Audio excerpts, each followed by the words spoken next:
What's going on, guys? Welcome back to the channel, Money, Marriage, and Media. My name is Mike, and I'm your host. Today, we're back again with We Need to Talk. That's the channel where we're getting today's clip from. Now, again, our brother Alan here is interviewing. He does these one-on-one interviews with the sole purpose of breaking down the communication that we have between men and women. Why? Because, again, the gender war is getting old, right? Too many times we see men and women, and we seem to be talking past each other instead of actually breaking down and figuring out what it is that we're saying in these talks. So again, today he's sitting down with another YouTuber that I follow, Security Boss. Guys, go check out her channel. It's called Unsolicited Security Boss. This woman and her husband, keyword, husband, married couple. That's so important in our community that we need more married people making a voice. I mean, too many times, like I talked about before, in our community where a small group of minorities are misrepresenting our culture. So we've got to support channels like hers and channels like We Need to Talk so we can start making improvements in our community. I can't remember what the conversation is about, so we're just going to go ahead and get started. Remember to subscribe, like the video. Let's go ahead and get to it. You're guilty until proven innocent. You're unintelligent until sometimes even when you prove yourself unintelligent, there's he might be gay. You know what I mean? There's something else. Do you think that's part of it? I do think there are some experiences, but maybe not theirs.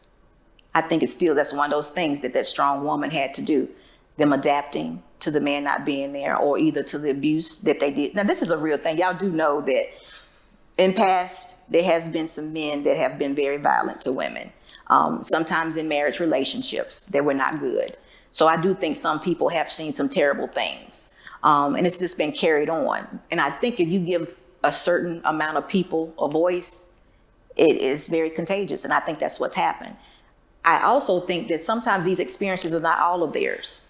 You know, they're just grabbing hold of it. I didn't know people do that, but they do.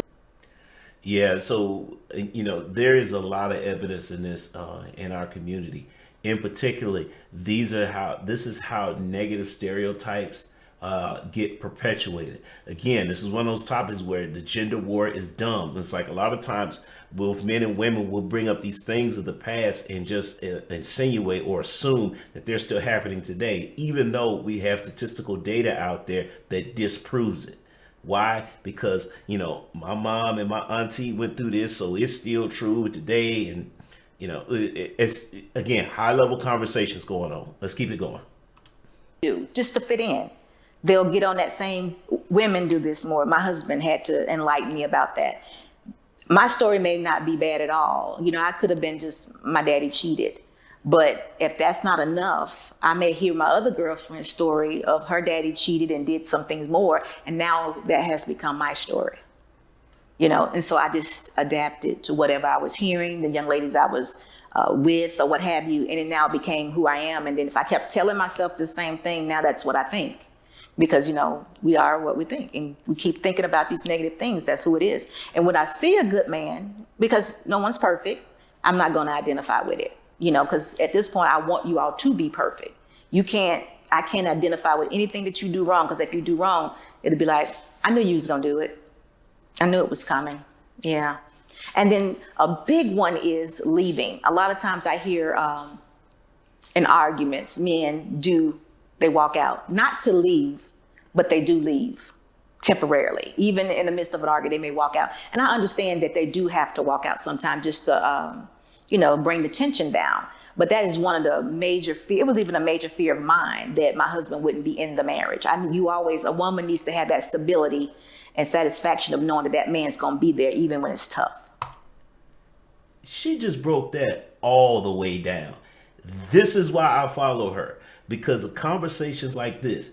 We have got to have, we need to be, okay, if you're not subscribed to Unsolicited Security Boss, go subscribe to her channel now, because she has she does a show, I think it's weekly, where they have conversations just like she's talking about.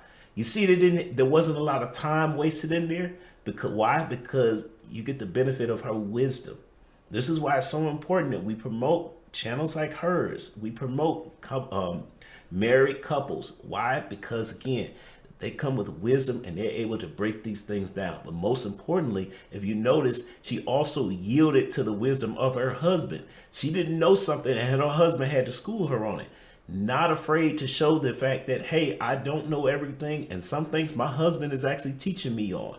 Now, I'm sure there are situations where she's educating her husband as well.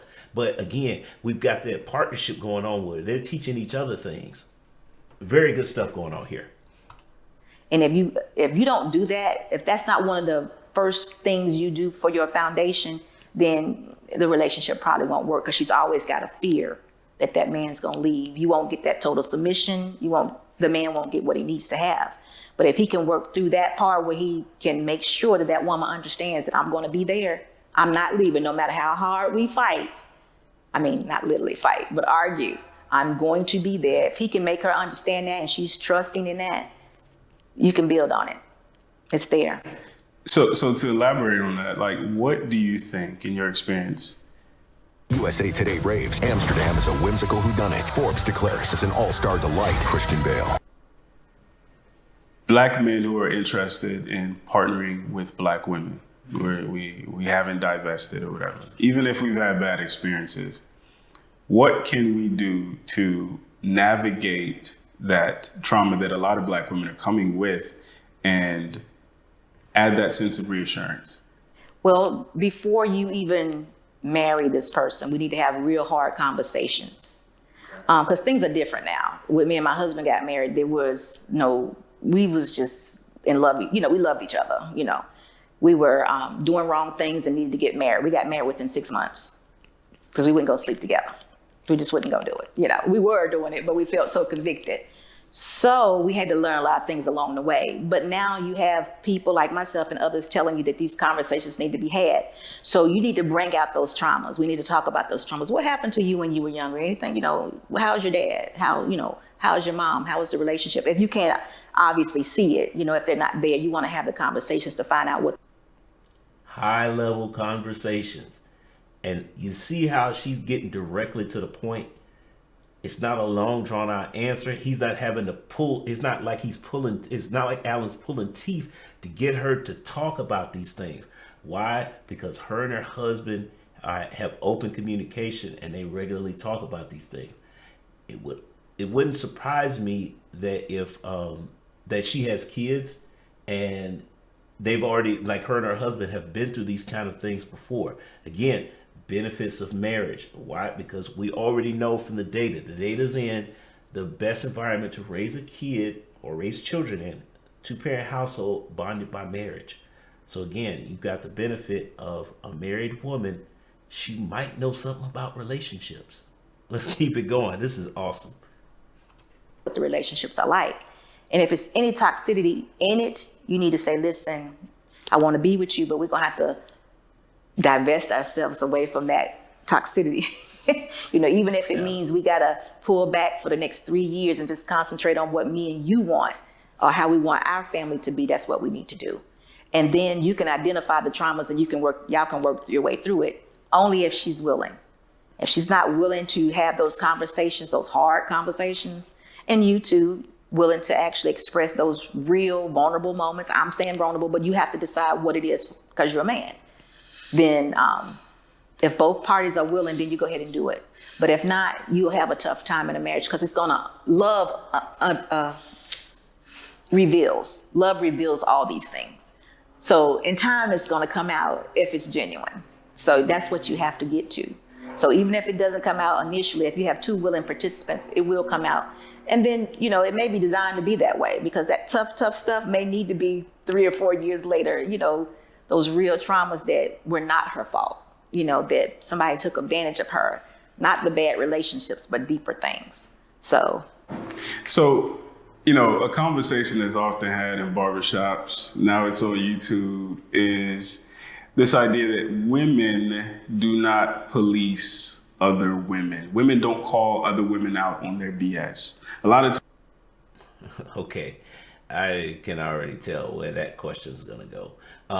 But something else I'm picking up on is the fact that, like I said, Security Boss is very direct, and that's a good thing, and meaning that she gets to the point. So I'm wondering if that's a benefit of the era where she grew up, or if it's a benefit of wisdom. I'm starting to think that it's today it may be a disadvantage in the sense that a lot of times our opinions are going through echo chambers. You know, you got the people that you follow on social media. We're gonna have to have a conversation about that too, because you know who you're following and the kind of content that you're consuming ultimately, I think, shapes your unconscious mind. That's why I try and follow. You know, again, well, we'll get to that later. But my point is that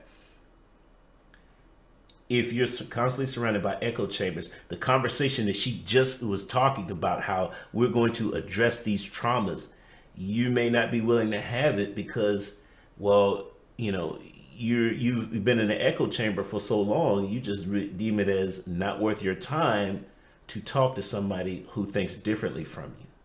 We have to be careful from that because then you end up in a cycle. We don't want that to happen. Again, the marriage rates in our community are too low for us to be trying to look for perfection. We need to perfect the art of making personal sacrifice to put the family first.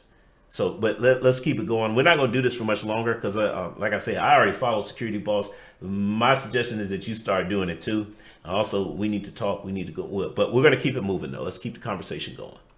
I'm just like, girl, I understand. You know, girl, I see why you did that, right? And men feel like y'all Echo chamber. definitely aren't going to listen to us unless we're saying something uplifting and flattering and you're a sister, mother, God. Like, so why do you think the Black female delegation is unwilling to put into place any checks and balances of some dysfunction that, you know, is popular these days amongst our women? Because I've noticed that women, we're a mean group of people, very mean, and sometimes angry, and you can't really call them out without an argument or without a fight, you know, maybe even during they get cussed out. So it's almost best to put together like a platform like mine, where you set a standard on how we should behave or what our responses should be, and allow them just to watch it in their own time. And if they feel like they're convicted of those things, then they'll correct themselves, because the only thing you can do is sow a seed. You can't change a grown person's perspective. So they're still going to do what they want to do. And then when they continuously find themselves alone, then they may say, you know what, maybe I am doing something wrong. But I've tried really to call an individual out, a woman. And sometimes it does work. I'm like, now listen, you shouldn't be rejoicing in being a single mom right now. You know, at this age in your life, we don't need to have a baby shower.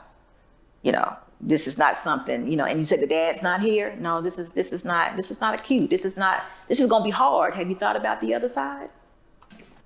Okay, we're going to leave it right there because an ad just came up, and we can see where that conversation is going. Again, I'm a big fan of women holding women accountable, men holding men accountable. Should there be some overlap with men holding women accountable in the confines of a relationship? Yes, but in general, not really.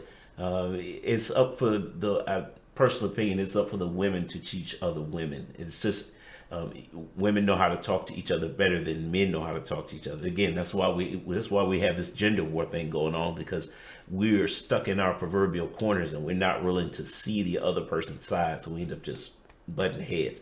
But look, we're starting. This video was important because, again, we need to support content to where we're having a high level conversation, so we can move the conversation forward and start talking about things that are below the surface. Because again, that's where we're going to find the answer to all these problems that we're having with relationships, particularly the marital rate.